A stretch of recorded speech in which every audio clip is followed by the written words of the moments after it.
Hey everyone, it's DDD. Good morning or good afternoon, depending on whenever this video gets to you. Welcome to or back to my channel. Today I'm here to share my personal predictions for both NXT TakeOver Brooklyn 3 and the biggest party of the summer, SummerSlam. We have 3 women's matches coming up. 3 women's title matches, to be more specifically, between the 2 shows. And as always, I want to give you guys my predictions. So first, starting off with NXT TakeOver Brooklyn 3, we are finally receiving the NXT Women's Championship rematch that a fair amount of us have been waiting for between the Empress of Tomorrow, Asuka, and the War Goddess Ember Moon. So as far as my opinion on the match, I'm very excited for it. I'm really looking forward to it because I've been waiting for their rematch ever since their first encounter where Ember didn't win. I know in between time, Ember had the whole injury thing going on and Cross and Riot stepped up in Moon's place. I honestly kind of feel like the injury added to the storyline because it gave Ember a reason to come back stronger and look more perseverant and fight harder to get back up the rankings to face Asuka. And then I'm thinking made it Asuka look more like a badass too because at that point she was kind of leaning more towards like of a heel character and resorting to dirty tactics to keep the title, like how she screwed Ember Moon over at TakeOver Orlando, and then how she wouldn't even let there be a new #1 contender after that. Like, they were obviously going a certain way with Asuka during the time, but I feel like when Ember got injured, it kind of messed things up and made them have her kind of revert more so back to somewhat of a face for the time being. But now that things are basically back to normal, we are getting the rematch. So, as for my official prediction, it's weird only because, like, the last time I predicted what I thought would happen with their match, I was like, with everyone else, I'm like, oh, it's Ember's time. She's going to finally get it from Asuka. She's been champion for so long. But now I feel like it's not something that you just want to necessarily just throw out there and be careless about it and not really give it some thought because I don't know. I just feel like they didn't go the typical route with this rivalry, so it makes you want to think outside of the box for this result coming up. But if I'm going to go out on a limb, because I obviously don't have all day, I'm gonna just go with Ember this time. I am. Reason being because I believe that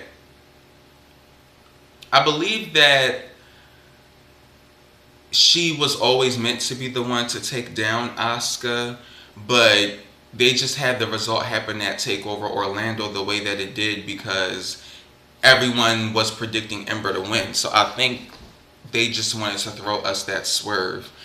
And, now that Asuka won't have any excuses because I doubt they'll come up with like another reason to have Asuka screw Ember over. Because even if they do, at that point it's going to kind of be like, okay, well, you can only make so many excuses so many times for not getting the job done.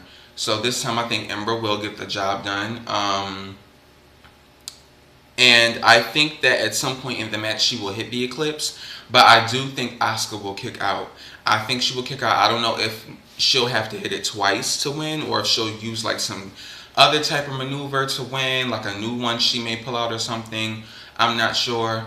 But I do think that Asuka will kick out of the Eclipse once. I do. Because I think that'll be like a really good near fall. Like, I think they're going to tear the house down. They had a good match back at TakeOver Orlando, but I think they're going to have an even better one this time for Brooklyn. So, like I said, I'm looking forward to it. And especially after that, what was the contract sign, I believe it was, recently they had on NXT TakeOver where Ember did hit the Eclipse on Asuka and they had that brawl. That was a good segment, so that hyped me up for their match as well, and hope you guys are looking forward to it as well. So the next match I'm going to predict is the Raw Women's Championship match that is pending currently due to the fact that originally we already had it set to be Alexa Bliss versus Bayley, but Bayley recently suffered a shoulder injury that will not allow her to compete at SummerSlam. So, now we are going to have a number one contenders match tonight on Raw between Sasha Banks and Nia Jax to determine a new opponent for Alexa. Now, I think it's obvious, just like everyone else is saying at this point, that Sasha will be the one to now face Alexa Bliss at SummerSlam. Now, I've put this out there before. Like, Sasha is my favorite women's wrestler currently, but this is bittersweet for me. Like, I'm happy for her that I guess she's now getting the spotlight, because I guess originally she wasn't meant to be on the card or in the match competing. So I'm happy for that, and I'm happy, I guess, for the fans too, because I know a lot of them wanted this rematch after seeing Great Balls of Fire. However, like I said, it's still a bittersweet thing for me, because that's where the sweet part comes in. But the bitter part comes in for me because I feel like a potential storyline got messed up. Like, if you guys really pay attention, and I mean, I know it sounds like a broken record, and especially for me, like, I've been saying it so much, like, about Sasha turning heel, but I do honestly think, guys, that this was the trigger for Sasha to finally turn heel, because if you guys remember how Bayley got to the point where she was supposed to be at, she defeated Banks in a number one contenders match on Raw. So if you guys, like, I don't know, I'm just very into everything when it comes to WWE. So when Bayley won the match, I was like really paying attention to Sasha's facial expressions, and she looked really disappointed and like angry, as if anger was like slowly rising in her, like the fact that Bayley beat her. Like, I felt like that was like bothering her ego. And I know everyone's like, oh well, like I said, Sasha was supposed to been turned, but if you guys think about it, Sasha, like, she never really just had the opportunity to turn on Bayley. Like, yeah, WrestleMania would have been a good time, but I feel like as long as Bayley was champion, it was kind of okay for Sasha to be her friend, until Sasha, I guess, finally decided she was fed up and she wanted her opportunity. Which is why on the Superstar Shakeup, when she was this close to doing it before Alexa interrupted her, that was an example of showing, I guess, somewhat that she was leaning towards that direction with Bayley being the champion. And then, obviously with Bayley not being champion and Alexa taking the title from her, she has no reason to turn on Bayley. And then beforehand, you got to even think, when Sasha had beat Bayley on Raw before, again, why would she turn on Bayley? She beat Bayley. There's nothing, you know what I'm saying? It's not bothering her ego if she can beat Bayley. I think it's the fact that Bayley beat her that's not going to sit well with her. And that's what I believe was going to trigger the heel turn. Bayley got the opportunity over Sasha. Sasha felt like it was owed to her, like a lot of fans, because of how she lost the last match. Or she didn't lose it, but she just couldn't get the title because Alexa counted herself out. So I think that, Bayley was originally set to win the title back from Alexa at SummerSlam, and then that was going to finally be the moment where Sasha came out and we got a heel turn, but that got messed up because of Bayley's injury. So now that the prediction I'm going to believe is Alexa Bliss versus Sasha Banks now for SummerSlam, like most do believe as well. I'm still going to go with Sasha Banks to win here. I think that it's time for Bliss to lose the title. I know that a lot of people love Alexa Bliss, but I mean, it is what it is. At the end of the day, I'm not really all into the Alexa Bliss hype. Like, she's okay, but I don't think she's that good of a worker to hold the title for an extended period of time, like, to make her really look like this big threat. Like, I don't think it's that deep at all. So I think it's time for Sasha Banks to win here. She's been titleless enough, titleless long enough, and I think that this could still be swerved into a storyline that works to still lead us towards Sasha versus Bayley when Bayley returns. This can be built as a way to say, Sasha took an opportunity, that was meant for Bayley, but like in a malicious way. Even though she's not coming off malicious now, I feel like it can still, like, this could still be a insider thing for her. Like, you know, she's happy that she's getting this opportunity because she really feels as though she deserved it over Bayley anyway. And then I feel like this could be an opportunity for Bayley to come back. When she comes back, you know, she'll still obviously be owed a championship rematch or a match, whatever that could be brought up, because you know, she never did get to have the title opportunity since she got injured. And I think that, you know, with Sasha being the champion now, we can get to that storyline. I just have no interest in Bliss being champion at this point past SummerSlam. Like, it's just like, who is she gonna face? It's just, I'm over it. Like, we need something new. I was over it from the beginning, but I just still feel like now is a good time to have her drop the title. So that's what I think will happen. I do think that Bliss will still drop the title this Sunday to Banks, because I don't think that Bliss should win over Banks clean anyway. I'm not really here for that. And I know that some people may think, you know, why would I even think Bayley would have won the title back originally? Well, like I said, you guys have to always remember that Bayley is an underdog, and, you know, she's all about the persevering. So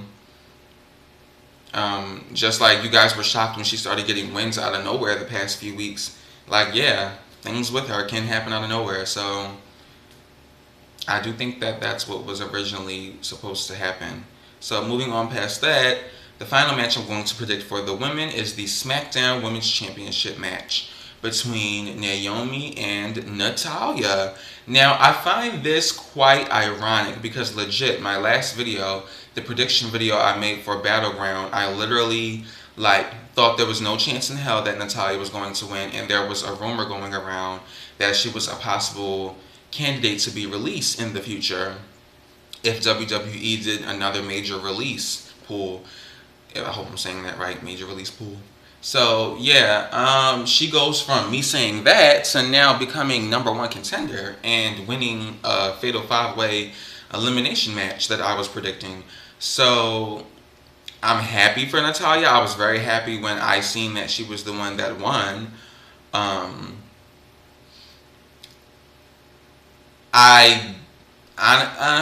I mean, like, I think a Naomi versus Tamina storyline would have been cool, but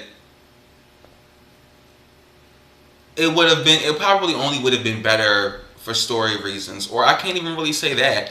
Like, Naomi and Natty could have had a good little rivalry too, but, you know, everything is so lackluster with WWE these days.